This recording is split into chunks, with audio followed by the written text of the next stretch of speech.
नमस्कार, जय हिंद। कैसे हैं आप सब? आई होप आप सभी अच्छे हैं और आप सबों की प्रिपरेशन बहुत अच्छे तरीके से हो रही है। दोस्तों, आज से हम लोग जून महीने में इंटर कर रहे हैं, यानी कि आज के इस वीडियो में 1 जून 2025 से संबंधित करंट अफेयर्स के प्रश्नों को हम देखेंगे, जिसमें बिहार, राष्ट्रीय, अंतर्राष्ट्रीय तीनों घटनाओं का संग्रह होगा। और हमेशा की तरह तमाम जानकारी यहाँ पर इस क्लास में हम आपको विस्तृत तौर पर देने वाले हैं, तो पूरे वीडियो को आप सभी को ध्यान पूर्वक देखना है।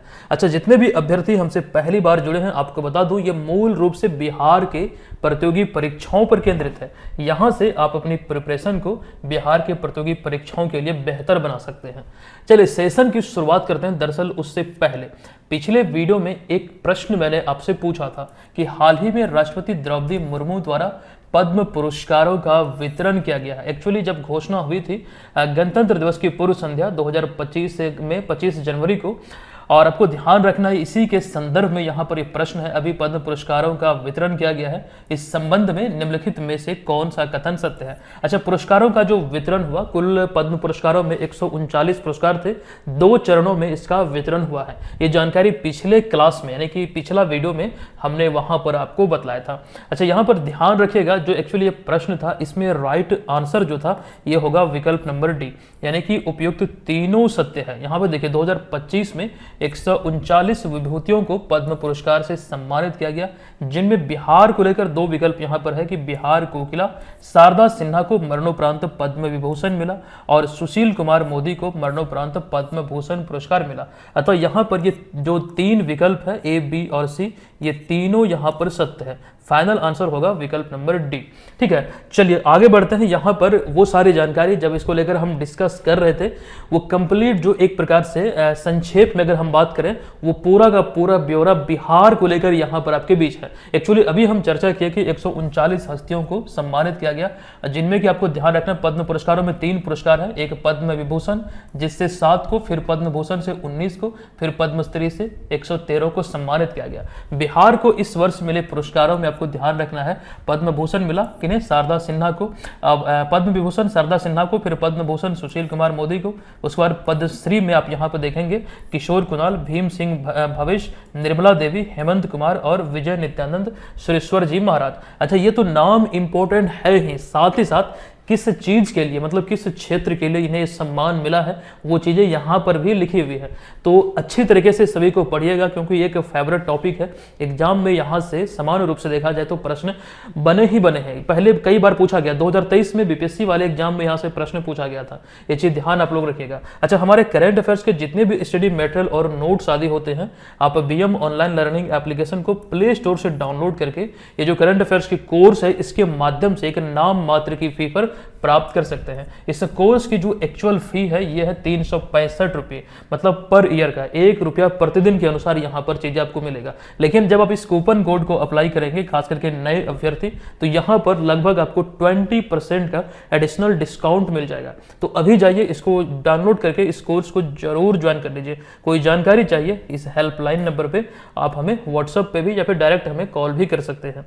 तो यहाँ पर आज के इस क्लास का हमारा पहला प्रश्न है कि निम्नलिखित में से किन्हें हाल ही में पटना उच्च न्यायालय का मुख्य न्यायाधीश नियुक्त किया गया है? क्रम के दृष्टिकोण से ये 45वें मुख्य न्यायाधीश है।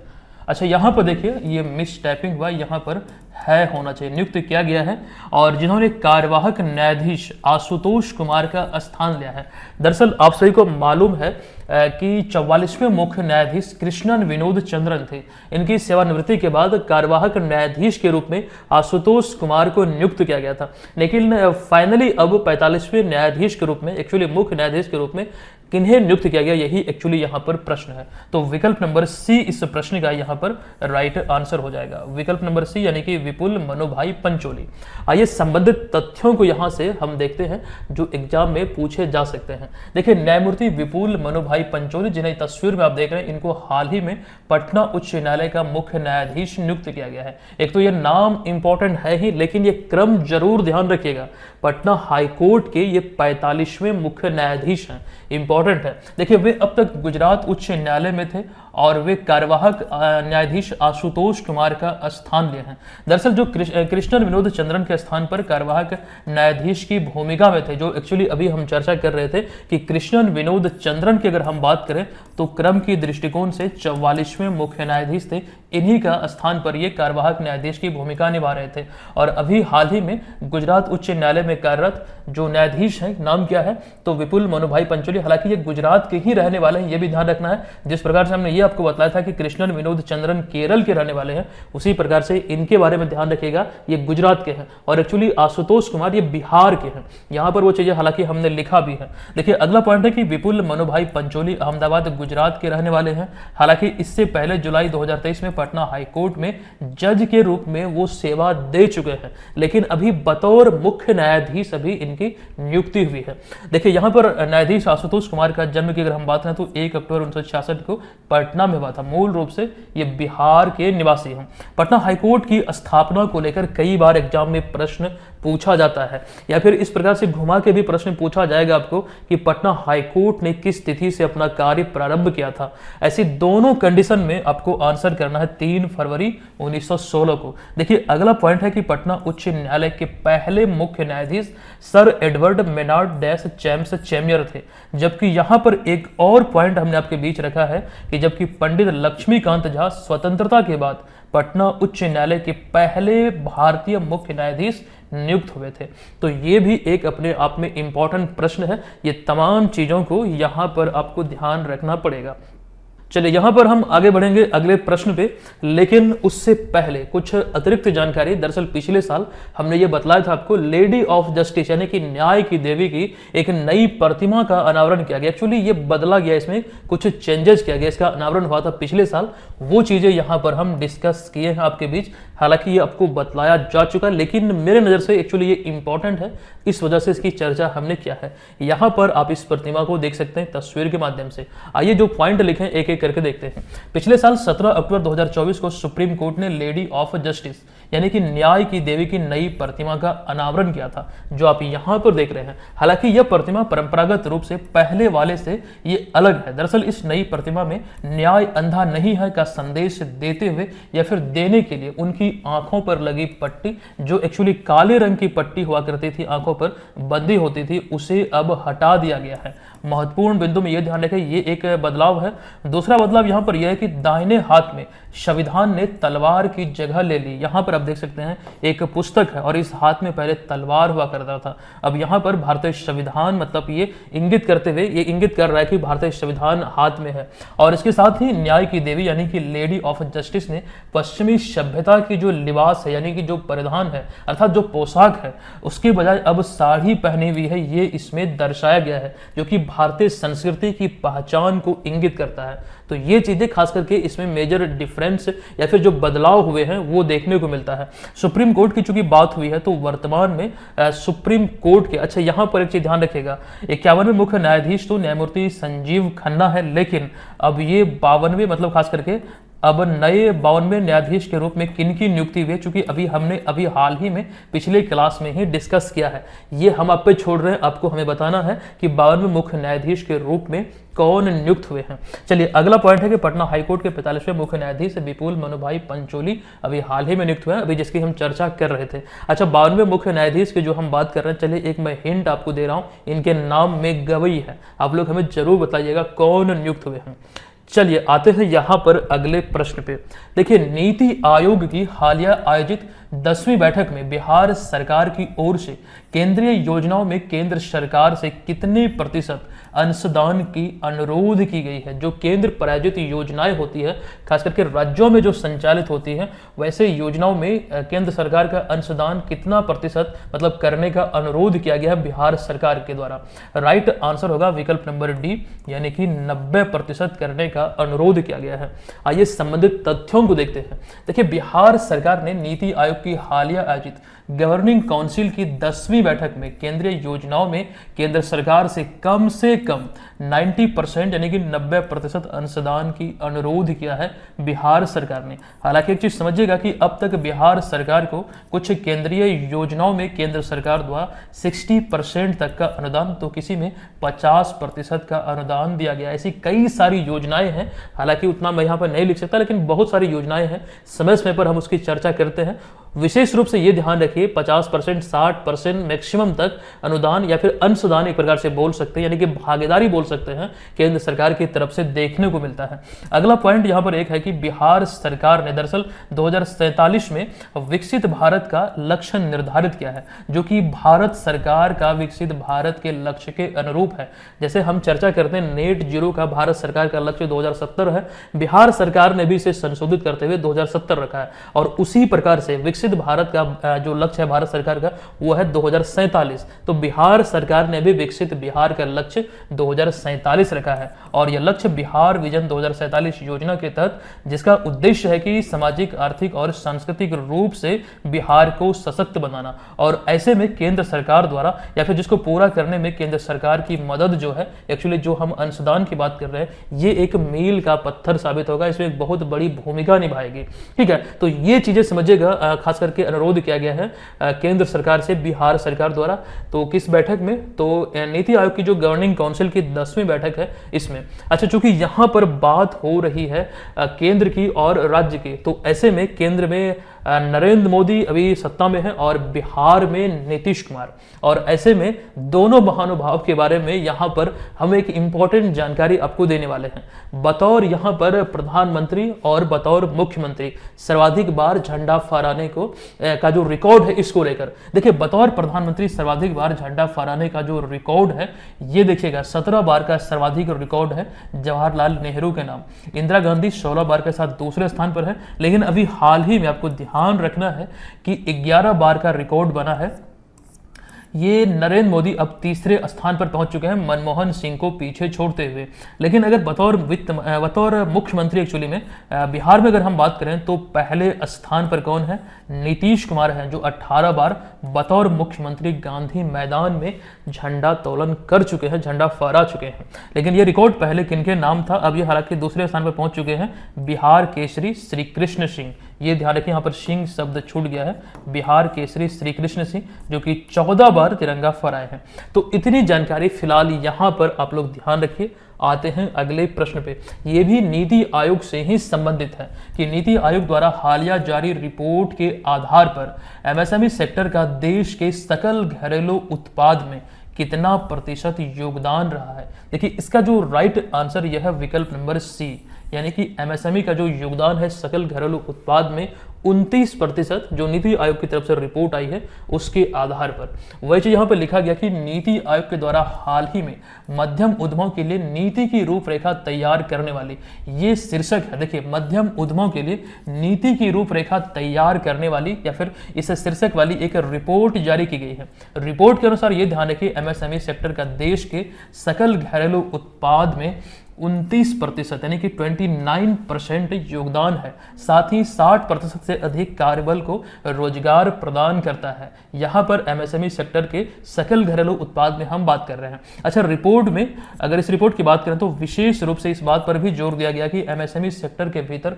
97% सूक्ष्म और 2.7% लघु और मात्र 0.3% मध्यम उद्यम है। और आपको ये ध्यान रखना है कि मध्यम उद्यम यानी कि एमएसएमई का केवल 0.3%, यही चीजें यहां पर हमने लिखा है। जरूर इतना परसेंट है, लेकिन जो कि एमएसएमई निर्यात का ये 40% है, इसमें 40% तक का योगदान देता है। आई होप कि ये चीजें जो हमने यहाँ पर लिखा आप इसको अच्छी तरीके से समझ रहे हैं। अगर ये समझ में नहीं आ रहा तो दोबारा से इसको पढ़िएगा। यहाँ पर जो डाटा हमने इसके बारे में लिखा है एमएसएमई में जो खास करके सूक्ष्म, लघु और खास करके मध्यम उद्यम आते हैं, उसको लेकर ये यहाँ पर कंडीशन को रखा गया, मतलब जो डेटा है वो रखा गया है। अच्छा, इस रिपोर्ट के तहत मध्यम उद्योगों के सक्षम आने वाले या फिर समक्ष आने वाले, सक्षम नहीं बल्कि समक्ष आने वाली प्रमुख चुनौतियों को रेखांकित करते हुए इसके समाधान के लिए एक रूपरेखा प्रस्तुत किया गया है। ये ध्यान रखिए, इस रिपोर्ट की एक्चुअली हम बात कर रहे हैं। अब चूंकि नीति आयोग की बात हो रही है तो नीति आयोग हमने कई बार आपको बोला है कि बीपीएससी का ये फेवरेट टॉपिक है।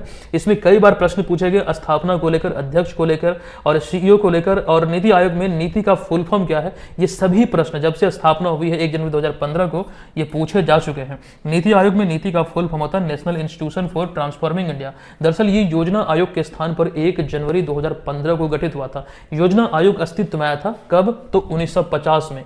उस समय तत्कालीन प्रधानमंत्री भारत के कौन थे, तो पंडित जवाहरलाल नेहरू थे। ठीक है। अच्छा, अभी अगर वर्तमान में अध्यक्ष की बात करें, ऐसे तो प्रधानमंत्री होते हैं, नरेंद्र मोदी इस समय है, उपाध्यक्ष सुमन बेरी, जबकि जो नीति आयोग के मुख्य कार्यकारी अधिकारी यानी कि सीईओ हैं ये है वीवीआर सुब्रमण्यम। तो इतनी बातें नीति आयोग को लेकर यहाँ पर जरूर आपको ध्यान रखना चाहिए। अच्छा, अभी एमएसएमई सेक्टर की हम बात कर रहे थे, तो यहाँ पर एक जानकारी हम आपको देने वाले हैं। एमएसएमई मंत्री कौन है, ये मंत्रालय किन्हें सौंपा गया है, जीतन राम मांझी को। अब यहां पर ध्यान दीजिएगा, एक जानकारी मैं आपको देने वाला हूं। देखिए, मोदी कैबिनेट की बात करें या फिर मोदी सरकार की बात करें, इनका तीसरा कार्यकाल है, ये ध्यान रखिएगा। और तीसरे कार्यकाल में बिहार से 8 सांसद को मंत्री बनाया गया है।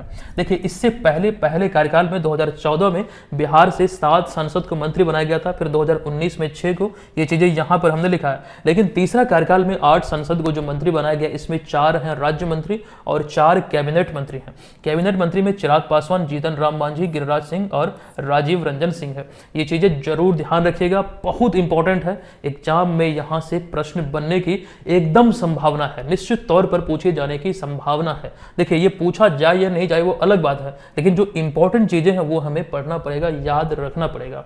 चलिए, अगला है निम्नलिखित में से किस पूर्व भारतीय क्रिकेटर को हाल ही में कर्नाटक वन विभाग और वन्यजीव संरक्षण का राजदूत यानी कि एम्बेसडर नियुक्त किया गया है। इसका राइट आंसर होगा विकल्प नंबर डी, यानी कि अनिल कुंबले साहब को। पूर्व क्रिकेटर हैं, हालांकि भारतीय क्रिकेट टीम के ये कप्तान भी रह चुके हैं।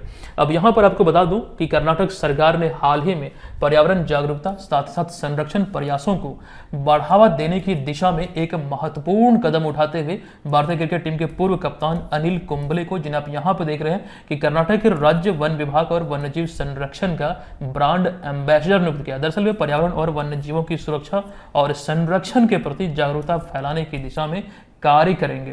ठीक है, तो इस उद्देश्य को लेकर इनकी नियुक्ति हुई है। अच्छा, अनिल कुंबले को लेकर अगर हम कुछ बातों को डिस्कस करें तो मुझे यहाँ पे 2-3 पॉइंट इंपॉर्टेंट लगते हैं, चूंकि ये इस वजह से खबरों में है तो जानकारी यहाँ पर ध्यान रखिए। ये भारत के पूर्व क्रिकेट खिलाड़ी हैं। उनका जन्म 17 अक्टूबर 1970 को बेंगलुरु कर्नाटक में हुआ था और वे इंग्लैंड के, ये वाला पॉइंट इंपॉर्टेंट है, ध्यान से देखिएगा, वे इंग्लैंड के जिम लेकर के बाद, ये एक क्रिकेटर हैं इंग्लैंड के, मतलब थे एक्चुअली में, तो इनके बाद विश्व के पहले ऐसे खिलाड़ी हैं, यानी कि यहां पर आपको ध्यान रखना है, इनके बाद ये विश्व के ऐसे पहले खिलाड़ी हैं जिन्होंने टेस्ट क्रिकेट में एक पारी में 10 विकेट लिए हैं। और यह कारनामा उन्होंने 1999 में पाकिस्तान के खिलाफ एक मैच में किया था। और ये टेस्ट क्रिकेट में मतलब 10 विकेट लेने वाले इनके बाद ये दूसरे खिलाड़ी हैं। ये यहाँ पर आप ध्यान रखिएगा। जिम लेकर तो पहले स्थान पर है, अगर इनको छोड़ दें तो ऐसे में ये पहले खिलाड़ी हैं विश्व के जो 10 विकेट लिए हैं, और भारत के पहले हैं, विश्व के दूसरे। यहाँ पर अगला पॉइंट है कि भारत सरकार ने उन्हें वर्ष 1995 में अर्जुन पुरस्कार से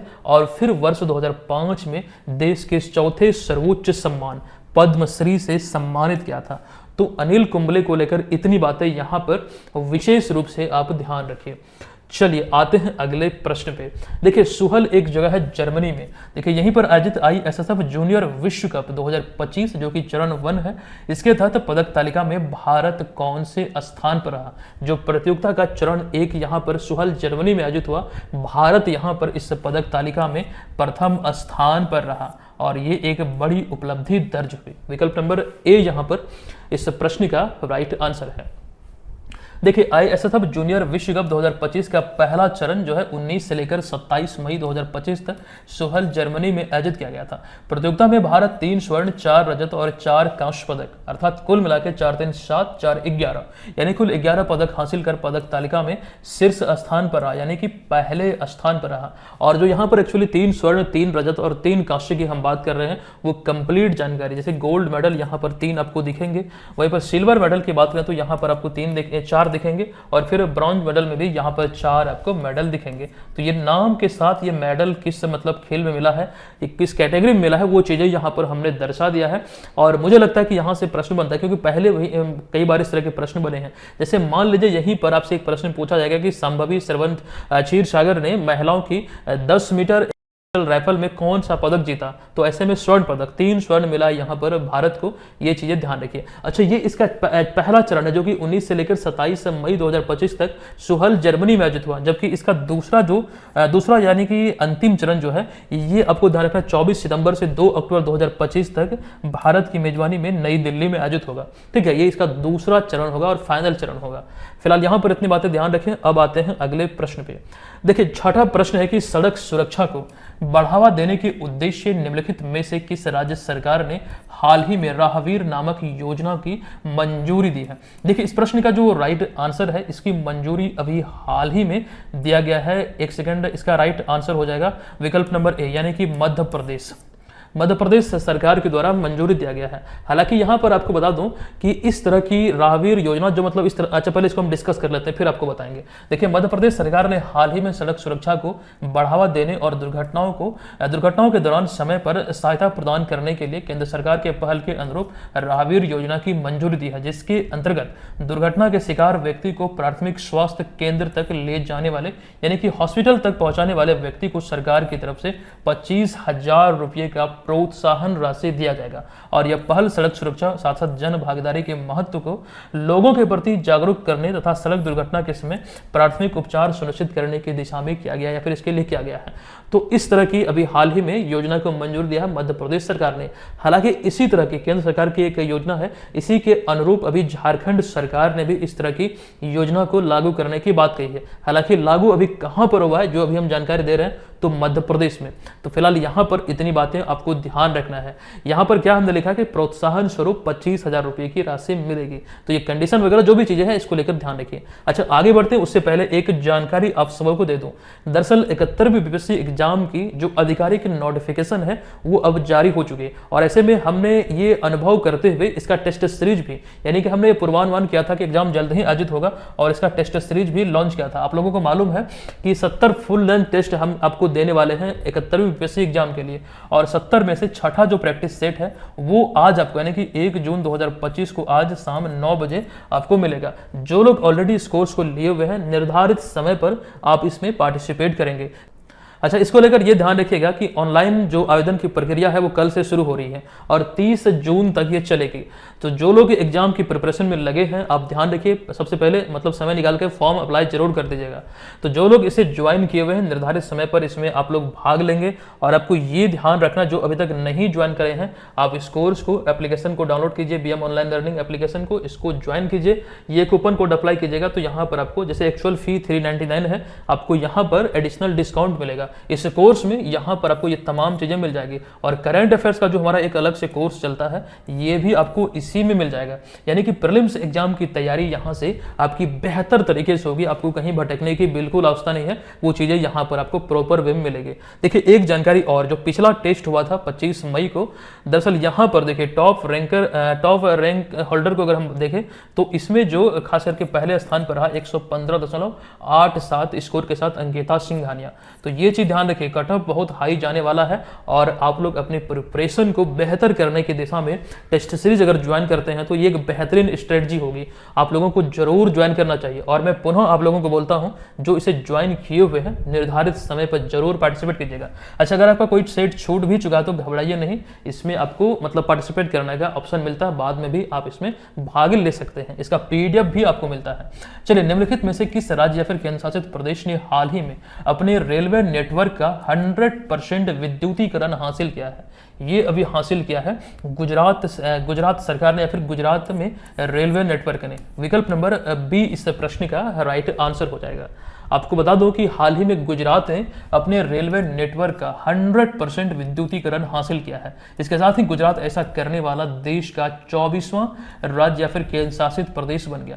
दरअसल इसका उद्देश्य जीवाश्म ईंधन पर जो निर्भरता है इसे समाप्त करना और कार्बन उत्सर्जन में कमी लाना। देखिए कार्बन उत्सर्जन एक अहम टॉपिक है। देखिए यहाँ से कई प्रकार के प्रश्न बनते हैं, उसमें से एक हम यहाँ पर चर्चा करेंगे। यहाँ पर भाई हमने लिखा है, दरअसल भारतीय रेलवे ने वर्ष 2030 तक शून्य कार्बन उत्सर्जन के साथ दुनिया की सबसे बड़ी हरित रेलवे बनाने का लक्ष्य रखा है। आपसे पूछा जा सकता है, हालांकि कई बार एग्जाम में पूछे भी गए, निर्धारित जो लक्ष्य है ये बहुत पहले ही रखा गया है कि भारतीय रेलवे का जो नेट जीरो का लक्ष्य है वो 2030 है। हालांकि ओवरऑल भारत सरकार का जो लक्ष्य है वो 2070 है, लेकिन यहाँ पर एक्चुअली हम इसकी बात कर रहे हैं भारतीय रेलवे की।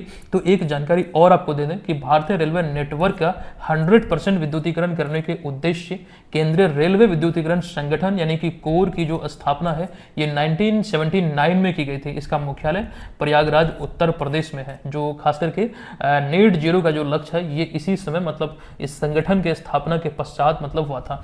तो ये चीजें फिलहाल यहाँ पर आप लोग ध्यान रखिएगा।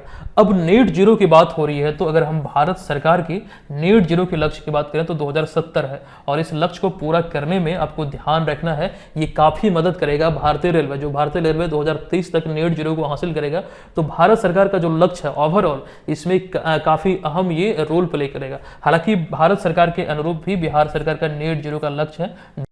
अच्छा, भारत और कई ऐसे देश, खास करके यहाँ पर हमने लिख भी दिया है, जैसे अगर हम पड़ोसी देश चाइना की बात करें तो चाइना का 2060 तक का नेट जीरो का लक्ष्य हासिल करने का है। भारत का कब तक का? 2070 तक का। अच्छा, अमेरिका और अमेरिका के पड़ोसी देश जो भी हैं 2050 तक, जर्मनी और स्वीडन 2045 तक, ऑस्ट्रेलिया का 2040 तक, फिनलैंड 2035 तक, उरुग्वे 2030 तक। यहाँ पर कुछ देशों के बारे में जानकारी थी, विशेष तौर पर जर्मनी, स्वीडन, अमेरिका, चाइना और भारत को लेकर ये सब सारी चीजें ध्यान रखिए। जो देश खास करके ये घोषणा कर चुका है इसको लेकर वही सारी जानकारी यहां पर है।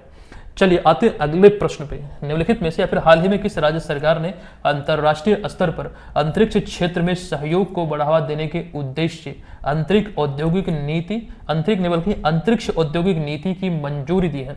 ध्यान रखें इस नीति को अभी हाल ही में मंजूरी दिया गया है तमिलनाडु सरकार के द्वारा।